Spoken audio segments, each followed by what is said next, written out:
Inside Rikers, how gangs built an underground empire behind bars.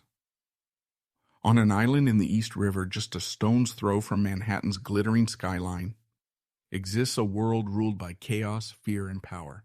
A place where the city's most feared gangs turned concrete walls into a fortress, and from inside, built an empire that stretched far beyond the bars. This is the story of how gangs transformed Rikers Island into their own underground kingdom. A story of smuggled drugs, brutal beatdowns, and millions in illegal profits flowing from one of America's most notorious jails. And the shocking truth is, it wasn't just inmates running the game. The system itself was feeding the empire. Chapter 1, The Birth of the Empire, The Chaos Within. Rikers has always been more than just a jail. It's a pressure cooker, a holding pen where hardened gang members, young recruits, and the city's most desperate offenders are crammed together. Overcrowding, violence, and neglect created a vacuum of power. And in that vacuum, gangs saw opportunity. The gangs move in. In the 1990s, as New York street gangs grew in size and influence, they found new life behind bars. What started as protection cliques quickly evolved into organized syndicates. Every dorm, every block, every cell tier was claimed like territory in a street war. And once they controlled the inside, they could control the outside. The recruitment machine. Gang member, you're with us now. That's your only protection. New arrivals became pawns in the system. Alone, they were victims. But under a gang's protection, they had food, safety, and status. This was the beginning of the empire, an endless supply of fresh recruits, desperate for survival. Out of 2, the business of survival. Contraband highways. Contraband is the lifeblood of any prison gang empire. At Rikers, smuggling became an art form. Drugs, cell phones, tobacco, and weapons flowed past security checkpoints, not through tunnels or daring escapes, but through the very people meant to guard the jail.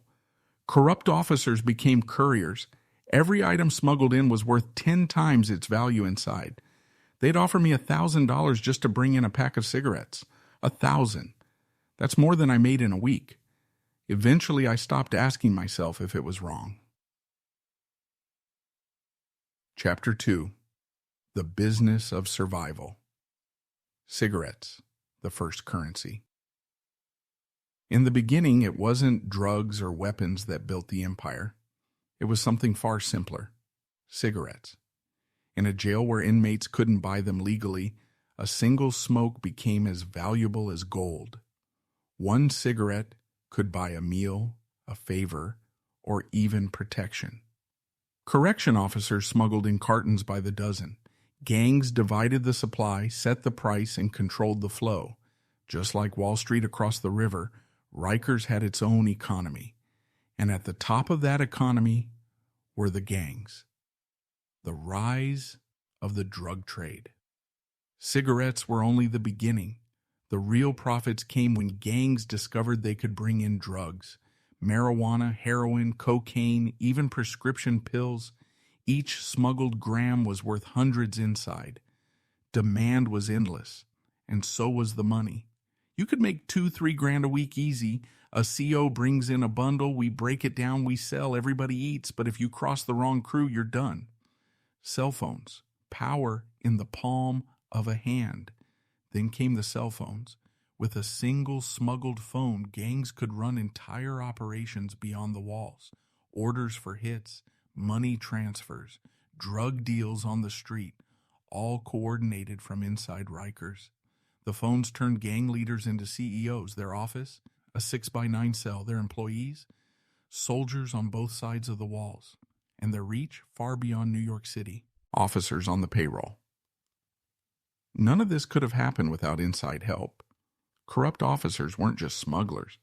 They were business partners. Some made more money on the side than they did in their salaries. And the gangs knew how to keep them loyal. Cash, respect, and fear. Once you take the first payoff, you're owned. If you back out, they'll expose you. Or worse, you're trapped just like the inmates. The black market of Rikers. Over time, Rikers developed a full underground marketplace. Everything had a price. Sneakers, clothes, radios, food, smuggled in by staff, delivered by visitors, or stolen from supply rooms. Gangs controlled the black market. Nothing moved without their say. Even survival was for sale.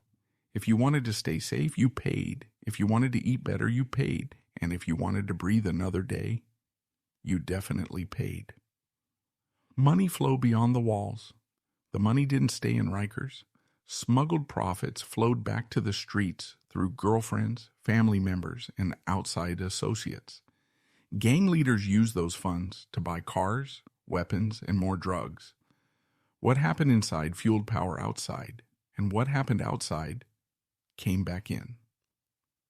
Rikers wasn't just a jail anymore. It was a bank. It was a hub. It was an empire. Chapter 3. Teaser. Violence as control. But every empire runs on fear. To keep the money flowing, the gangs needed to control not just the drugs, but the people. And that control came with blood, brutal fights, savage beatdowns, and riots that would shake New York City to its core. Chapter 3. Violence as control. The currency of fear. Inside Rikers, money could buy comfort, but only fear guaranteed survival. Gangs ruled not because they were the richest, but because they were the most ruthless, and every act of violence was a message, a warning, a demonstration of power, the beating of a CO office. Ours weren't safe either. Any CO who tried to resist gang control became a target. Brutal ambushes served as a warning to the rest of the staff, work with us or bleed. We knew the rules. If you didn't play along, they'd jump you. And once they jumped you, nobody else wanted to be next. That's how they kept us in line. Gladiator fights. Sometimes the gangs didn't just fight their enemies. They created spectacles. Inmates forced to fight while others watched, like gladiators in a cage. Winners gained respect. Losers were humiliated, broken, or worse. Violence wasn't just punishment, it was entertainment. The program. In Rikers slang, it was called the program, a ritual beating. New inmates who refused to join a gang, who disrespected the hierarchy, or who simply looked weak, were put through it. Sometimes it lasted minutes, sometimes hours. Either way, the message was the same. Nobody survives alone. They put me through the program my second week. 6 dudes stomping me out. Broke my ribs, my teeth. After that, I didn't ask questions. I just did what they said. The yard becomes a battlefield. When rival gangs clashed, the yard became a battlefield. What started as words could explode into riots involving dozens of inmates. Shanks fashioned from metal scraps. Mop handles turned into weapons. Blood running across the concrete. These weren't fights. They were wars. Riots that shocked New York. Over the years, Rikers saw riots so violent they made national headlines. Guards trapped in dorms. Inmates seizing control of entire blocks. The city promised reforms, more officers, stricter rules, but no policy could change the simple fact. Inside Rikers, gangs had more power than the people running it. Violence as business strategy. Every act of violence served the business. Beatdowns weren't random. They were strategic. Extortion rackets thrived on fear. If you didn't pay, you got hurt. If you didn't obey, you got punished. Pain became a tax, and gangs collected daily. The psychology of fear. The greatest weapon wasn't the shank or the fist. It was fear itself.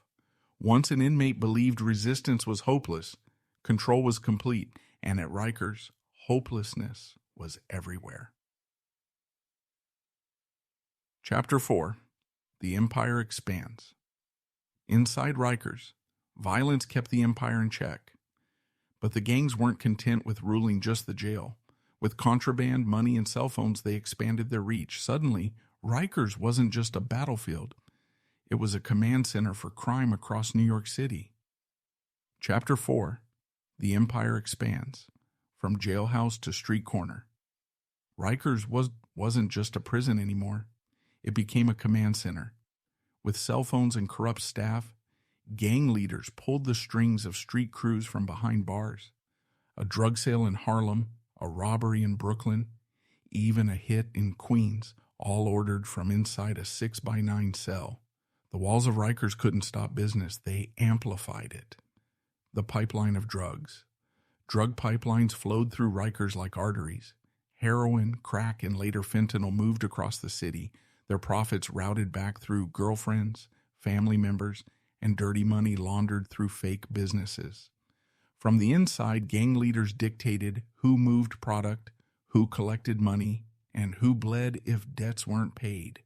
Girlfriends and sisters became couriers, street soldiers became enforcers, and the bosses, they stayed untouchable, protected by the very walls meant to contain them, the price of loyalty.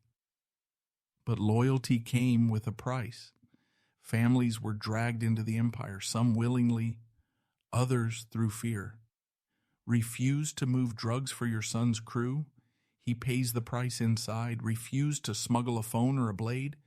Your loved one gets the program. The empire fed itself with blood or with family. Money laundering on the outside.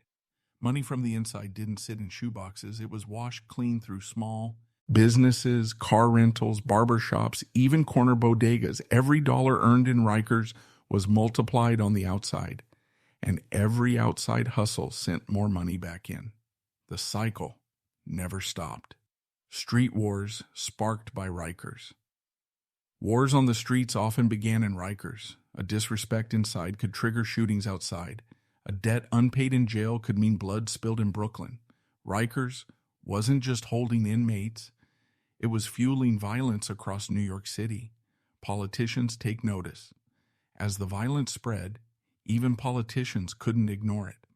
Reports leaked, investigations launched. Yet time after time, reforms failed. More officers, more cameras, stricter rules, none of it stopped the empire. Because the empire wasn't built on walls or cells. It was built on people. The invisible web. By the 2000s, Rikers had become the spider at the center of a web stretching across the city. Every street corner crew, every block, every hustle tied back to the island. What happened inside Rikers shaped what happened outside, and as the empire grew, so did the violence.